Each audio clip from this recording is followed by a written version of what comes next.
Welcome back to Malibu Art. My name is Mickey, and today I'm checking out this paper that gifted to me by someone who has been given a bunch of this paper, and so she passed on some paper to me. So thanks, Becky. I'm here just to check it out and put it through some experiments.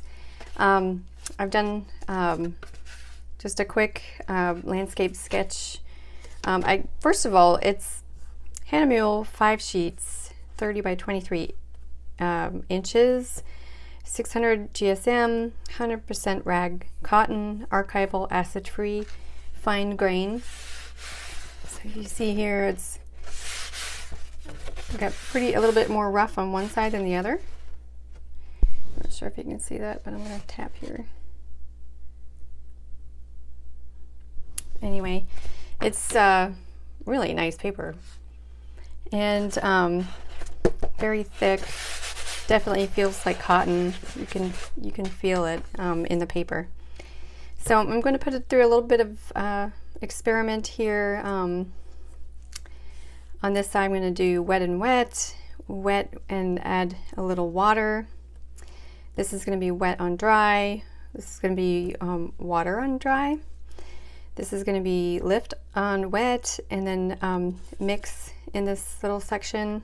And I'm going to lift here, and I'm going to pull the masking fluid off of this one. And this one I want to do a little gradient, and the preferred side, and then also do it on the other side to see what it looks like on the back.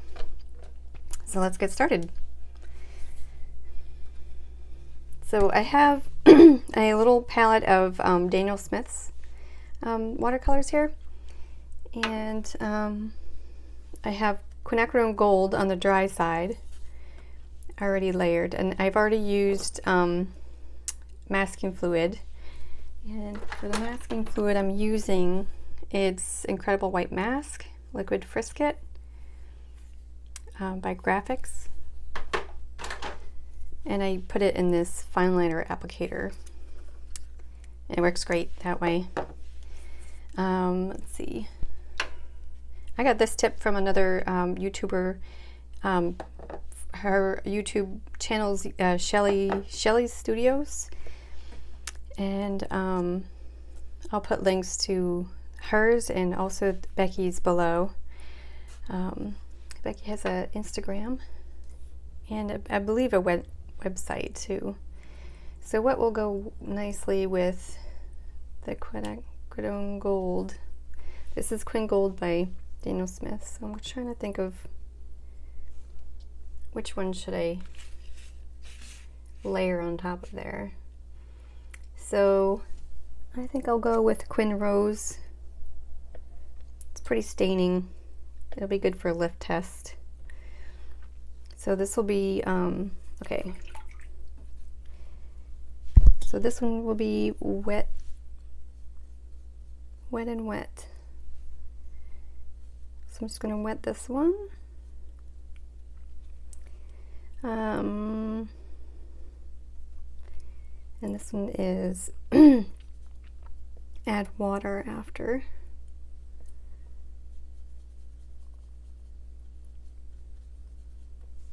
And this one is to mix on paper. And this is lift on wet. Oops.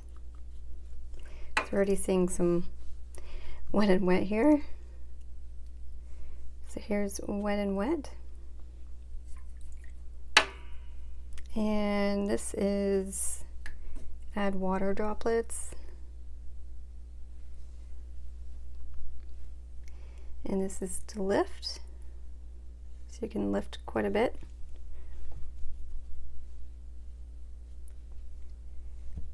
And this is mix on paper. So I'm going on dry.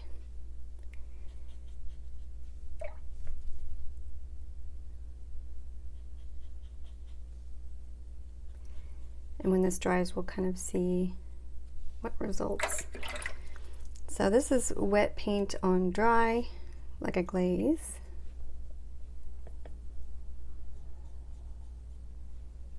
I want to leave an edge so we see what happens. So this is Lift on Dry.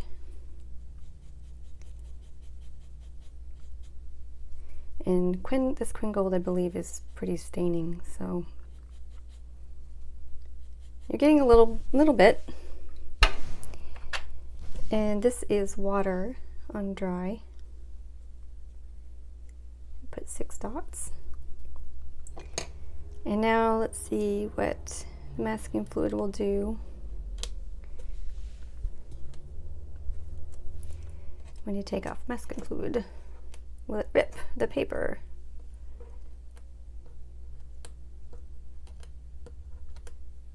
I'm surprised this is coming up really. Usually you can stretch it out like a rubber band and it just comes right off. So far so good. I don't see any ripping of the paper. Maybe I spoke too soon. That last bit there. Really sticking. Nope, it looks good. So let me let this dry, and we'll see if there's any shadows, etc. There's the Lift on Wet. It sort of just came right back together. And this is Water on Dry. All right, I'll be right back after this dries. Welcome back. So let's see what we've got here. I'm going to bring this up. So the Water on Dry is still wet. The glaze is nice, but you see that around the edge it gets dark. So that's something to watch out for. The Water on, let's see, what was it? Wet, okay. Sorry, the Water on Wet wash, and this is the paint in the water, and this is a Lift on the Wet, and this is Mix on the paper, and still you're getting that dark halo. I don't know if it's a halo or not, but a border. That's what I should call it, dark border. And this is lifting, and I noticed that you can pick up a little bit of paint when you put just water on. You can lift little dots. So that's something. And this, the masking fluid or the Frisket, it works great on this paper. It's even here, so I can just peel it off. Seems to work great. This particular brand anyway. There are different brands and they all do kind of different things, or act in different ways. They do the same thing, but they sometimes act in different ways. So, and you may notice that here in these paintings, this is mainly a wet on wet, and I went in with a gray marker afterward, a Stabilo marker, and a little bit of gouache for the face. So, and this, if you ever wonder, this is a smalt watercolor. Smalt is a crushed glass, so it goes on really chunky, and you'll use a lot of it. I only have half pan, and it's already getting a gouge in it. And this is kind of the border thing I was telling you about. This is why this is what induced this experiment. I just needed to know what the strength and weaknesses were of this, because after I had done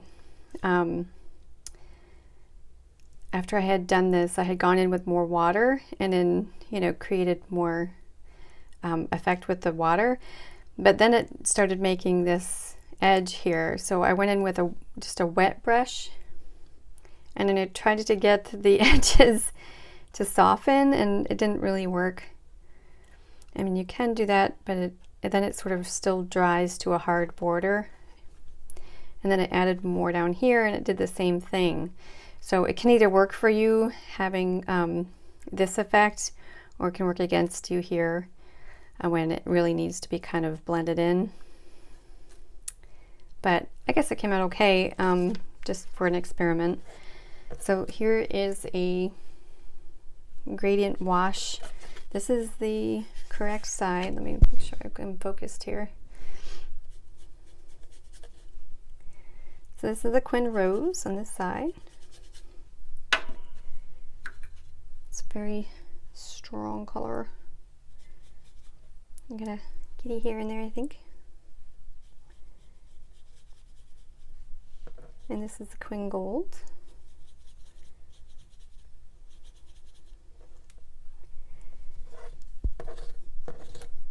Ugh.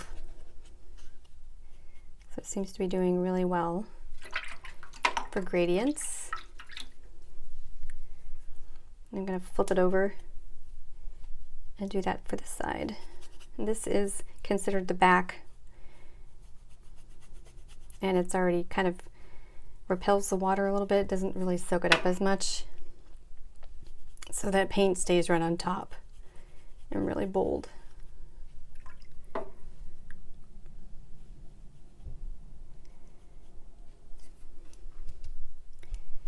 Now I'm kind of messing with it too much.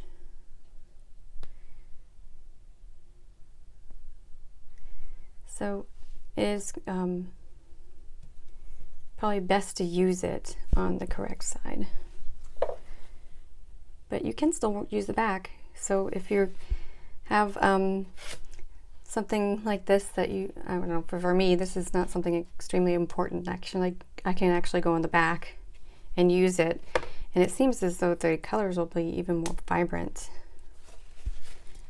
And it depends on whether this paper has sizing on one side or it's in the pulp of the rag, which means it's completely through all the fibers. But I think this is probably going to be a case where it's just on one side.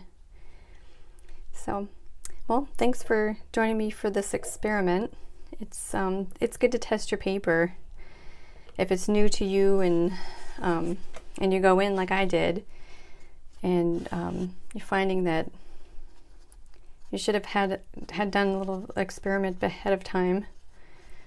It's kind of good just to do some experiments to see where the strengths and weaknesses of the paper and yourself are. So all in all, I love this paper. It's really great. I'm so grateful for it. I have 5 sheets of this, and I have so much paper. I cannot wait to experiment more with it and see what I can come up with. But so, alrighty, thanks for joining me, and we'll see you again in the next one. Take care.